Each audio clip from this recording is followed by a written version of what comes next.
All right, let's jump right into this explainer. Today, we're unpacking something absolutely wild. We're looking at how the Wu-Tang Clan isn't just, a legendary rap group. They're actually a highly sophisticated intellectual cartel. We've got some fascinating source material today that uses lyrical data and advanced cryptography to completely reframe their entire discography. If you think you already know their music, well, get ready. We're about to expose the hidden architecture beneath the beats. Here's the syllabus for today's Underground Masterclass.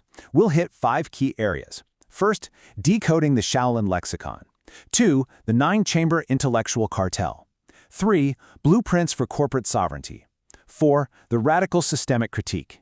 And finally, number 5, the ultimate sovereign mandate. Let's get to it. So, Section 1, decoding the Shaolin lexicon.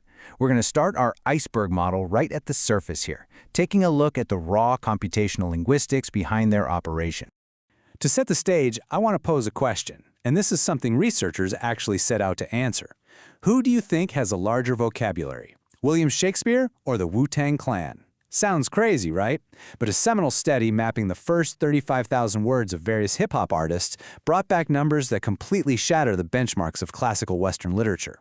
These aren't just fun trivia facts, they're literal proof of a highly advanced cognitive operating system. The sheer linguistic density we're talking about here is just staggering, okay? So in a 35,000-word sample, William Shakespeare, our ultimate historical benchmark, right, used 5,170 unique words. Raekwon sits right at parity with Elizabethan poetry at 5,178.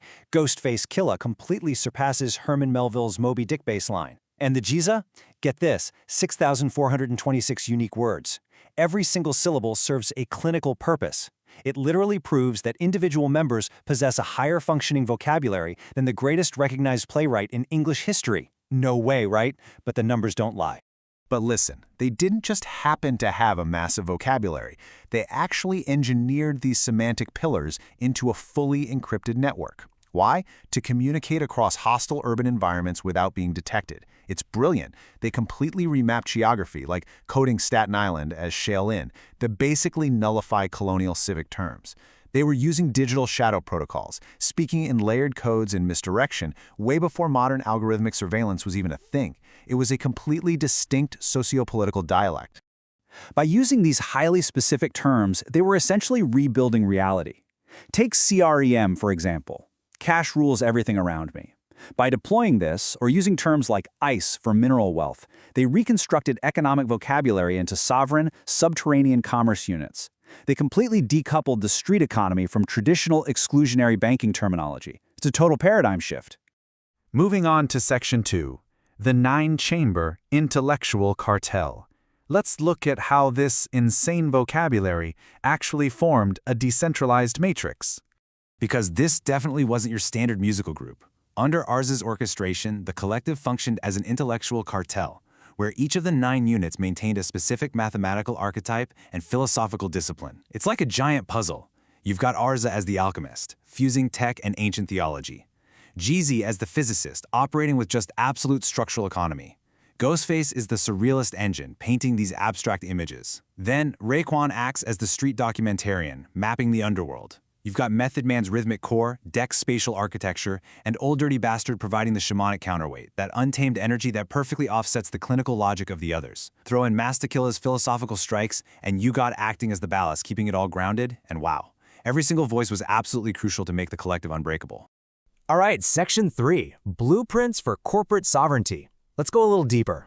The source text positions their entire discography as an underground curriculum, specifically designed to bypass traditional institutions. They weren't just making art, they were handing out blueprints for sovereignty. The text highlights this concept they call the principle of mental jewelry. In their framework, jewels have nothing to do with physical items like gold chains or diamonds. Actually, scratch that. It's more like they redefine the word completely. Jewels are discrete data blocks of wisdom, historical clarity, and critical reasoning. They figured out that while the state can totally confiscate your material property, true mental wealth, stacked as packets of wisdom, is completely unassailable. It's literally the only asset that cannot be repossessed. And this perfectly integrates Taoist fluid dynamics straight into tactical survival. Drawing from martial arts, which you can really see in Jesus' liquid swords, they contrast a rigid mind against absolute liquid adaptability. Think about it. When external pressures mount, the uneducated individual hardens and just breaks like a stone wall. But the Wu-Tang practitioner? They transform into a fluid state. They just flow right around the institutional obstacle and erode it from the base up. So let's look at how this philosophy actually played out in the real world of business through the Voltron corporate infrastructure. Masterminded by Arza, they executed this unprecedented asymmetrical setup. They signed to Loud/RCA as a massive collective unit, but, and this is the genius part, they explicitly retained independent solo negotiation rights with competing labels.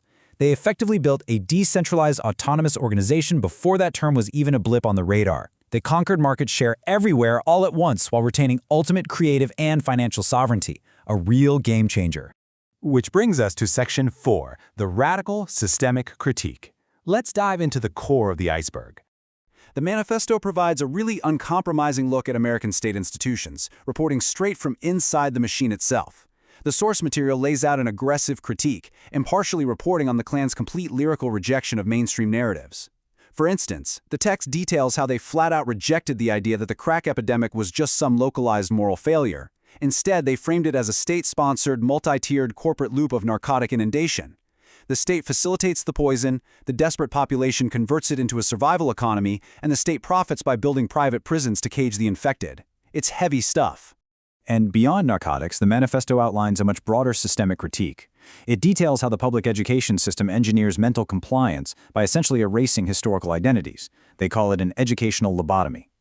It also dives into their intense skepticism of the medical-industrial complex.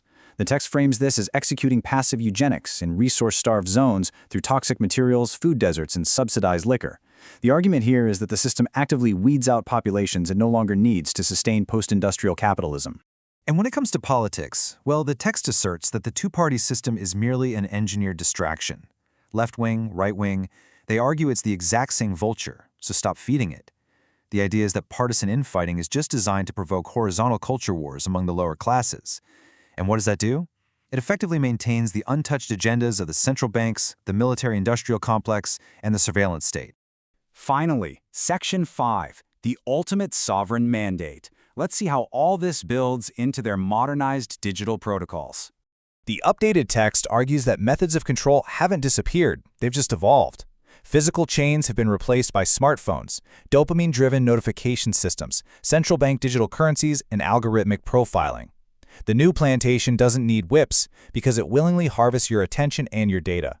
According to the explainer, your attention is the new cotton. Your data is the new labor. So how do you combat this surveillance hydra? The manifesto commands the practitioner to guard their mind. Do not feed the algorithm your position. Move in shadows. The text warns that the system rewards compliance and actively punishes pattern recognition. Therefore, your ultimate defense is to evolve the code, build in the dark before the machines can even listen, and become entirely unpatternable. We'll leave you with their iconic final directive. It really isn't just a catchy chorus, it's a chilling command to construct total personal, creative, and economic sovereignty. The Wu-Tang Manifesto tells us, the system isn't broken, it's functioning exactly as designed, specifically to keep you dependent. Break the programming, stack those mental jewels, and build your own structures. So, if the cipher is the ultimate survival network, how will you forge your own table, protect your neck?